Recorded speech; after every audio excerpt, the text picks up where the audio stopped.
تخيل تسافر آلاف الكيلومترات عشان تتجوز البنت اللي بتحبها، ولما توصل تكتشف إنها واقعة في حب أبوك. ولو فاكر إن دي أغرب حاجة حصلت لستيفان روستي، استنى لما تعرف إزاي حضر جنازة نفسه وهو لسه عايش.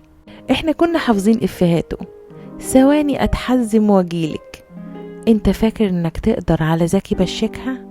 نشنت يا فالح. لكن اللي ناس قليلة تعرفه إن أكتر واحد ضحك المصريين كان شايل جواه وجع عمره كله: ستيفان روستي، أشهر شرير كوميدي في تاريخ السينما المصرية. بس حياته الحقيقية كانت أقصى من أي دور شر لعبه. اتولد لأب نمساوي كان بارون وسفير للنمسا، وأم إيطالية. بعد انفصال أبوه وأمه رجعت أمه بيه مصر وهو لسه طفل. كبر في شبرا، ومن هناك بدأت رحلته. بس المجد ما بدأش بسهولة. سافر أوروبا يدور على فرصة يعيش منها، وهناك قابل المخرج محمد كريم اللي بصله وقال: مكانك الحقيقي مصر. والكلمة دي غيرت حياته كلها. رجع للقاهرة وانضم لفرقة عزيز عيد، وبعدين فرقة الريحاني، وبقى واحد من أهم نجوم السينما. والغريب إن ناس كتير فاكرة إنه مثل وبس، لكن الحقيقة إنه كان من أوائل المخرجين في تاريخ السينما المصرية. أخرج فيلم ليلى، وأخرج للريحاني فيلم صاحب السعادة كشكش بيه.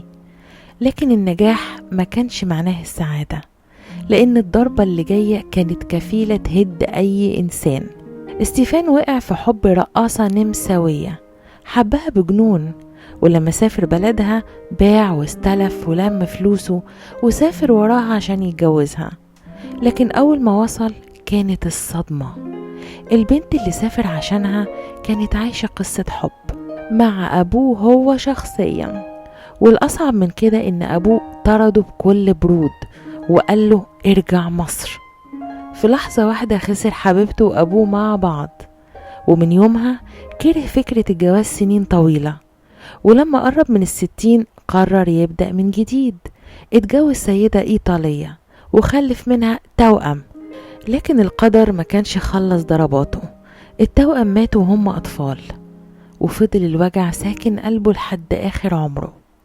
وبعدين حصلت أغرب وقعة في حياته، الواقعة اللي محدش كان يصدقها لو كانت فيلم. قرر يسافر اسكندرية يقعد مع قرايبه كام يوم، وقطع كل وسائل الاتصال، لا تليفون ولا أخبار. فالناس افتكرت إنه مات، ونقابة الممثلين أعلنت وفاته، والراديو فضل يذيع الخبر، والكل بدأ يجهز للعزاء. تخيل تبقى عايش وتسمع خبر موتك بنفسك. ستيفان نزل القاهرة بسرعة، ولما دخل النقابة لقى الناس كلها بتعزي فيه.